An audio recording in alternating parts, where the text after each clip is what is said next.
కంచిలోన నుండ తిరుకచ్చినంబి మీద కరుణించి తనయుడకు రప్పించినవాడు.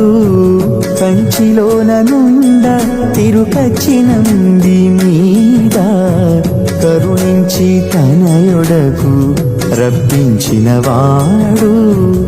ఎంచగెక్కుడైన వెంకటేశుడు మనలను, ఎంచగెక్కుడైన వెంకటేశుడు మనలను మంచివాడై కరుణ పాలించినవాడు.